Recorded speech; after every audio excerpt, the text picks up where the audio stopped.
Quorum Radio, it only takes two.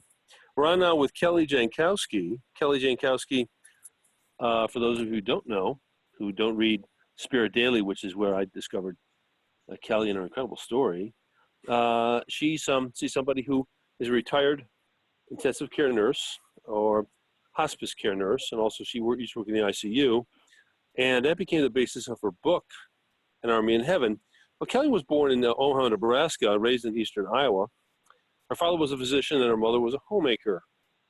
And her book, An Army in Heaven, was based on the work that I just mentioned that she did with patients who were near death and who later disclosed what they saw before they passed away. Starting in 1984, she worked as a cardiac ICU nurse and began to work hospice work in 2008 and 2010. She realized her calling was in that specialty, became certified in hospice and palliative care nursing, and works. Well, she recently retired. She was working full-time night shifts in an inpatient hospice unit for Carroll Hospice. Kelly is a mother of 6 children. Obviously, she's somebody who's very busy. I'm married for 32 years to husband Ronald Jankowski and lives in Hempstead, Maryland. I know exactly what you go through. I have 6 kids myself. Anyway, so this is just a fascinating story. And how is it that the book got started? Well, when I started working hospice, and I came across families and patients who were really, really fearful about what to expect and what was going to happen. And, I'm not going to make the cut. I'm not good enough.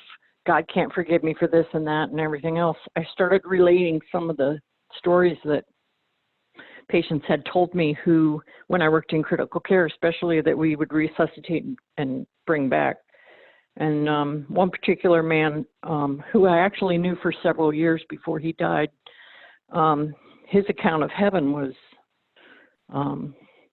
really quite amazing. And so I would share these stories with my patients and their families to bring them some sort of peace or to let them know that, God's forgiveness is available to everybody. You just have to ask.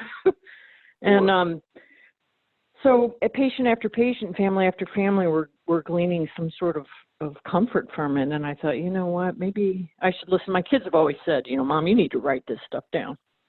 And so I finally decided that if I could help people that were going through a struggle, or they just lost somebody that was dear to them, or they're facing death themselves, that maybe these stories would help, or these encounters with these incredible patients would help. So that's how it all started.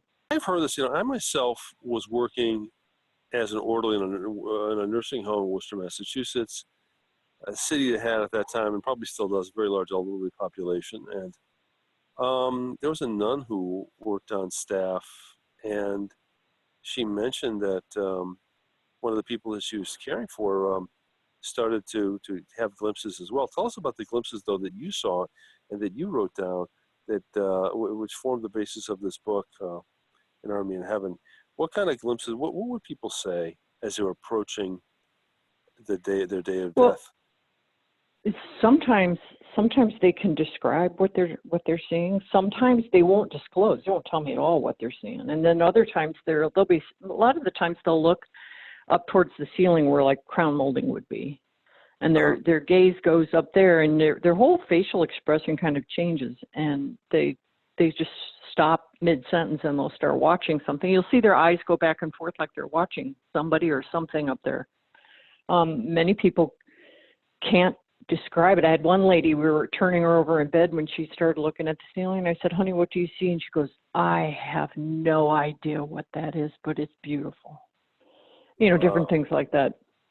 Some people get very detailed. Other people don't. I took care of a deacon in one of our local churches one time who for hours and hours would just stare. And he told us later on that he was seeing just an incredible vista of gorgeous flowers and this huge crystal clear river that you could see all the way down to the bottom, and golden horses. Wow. I thought, I want to see that.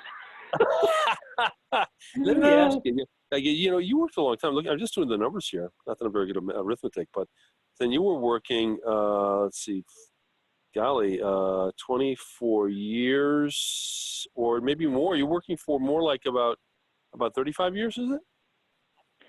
When I retired, it was almost 37. Wow. 37 years as a nurse. And I did And a lot probably of, 25 of that, 25, 26 in critical care, and then the last 11 years in hospice.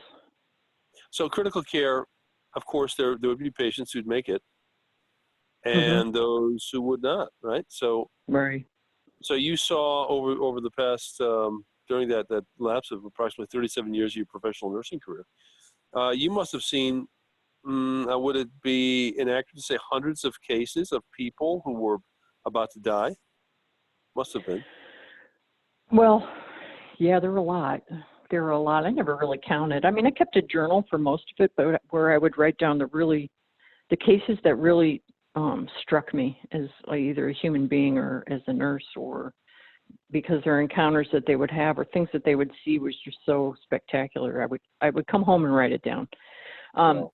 There were several patients who I asked them if I could write it down, so I'd grab a notepad and take it into the room. On slow nights when you can do that. You can do right, that all sure, the time. of course. You know, not when somebody's saying, nurses call, code blue. Right. Wait, can you tell us one second? I got a really good anecdote. Right. The two encounters that I've written down in the book, they're longer than any of the other chapters, but I knew those fellows several years. I knew the one man who saw hell. I knew him for about 18, 19 months. And then Simon, who saw heaven, I knew him for almost 3 years. So those books are not a one sitting kind of encounter. I basically interviewed him every time I saw him. Like with Simon, he lived close to the hospital where I worked. So he would invite me over for coffee. And wow. Yeah. So you're pretty good friends. So by the way, just before we jump into Simon, this fascinating story and of the other man, the poor gentleman that saw vision of hell.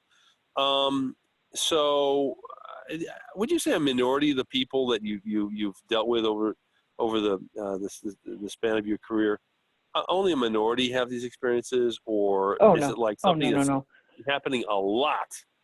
Yeah. In fact, get it all down, right?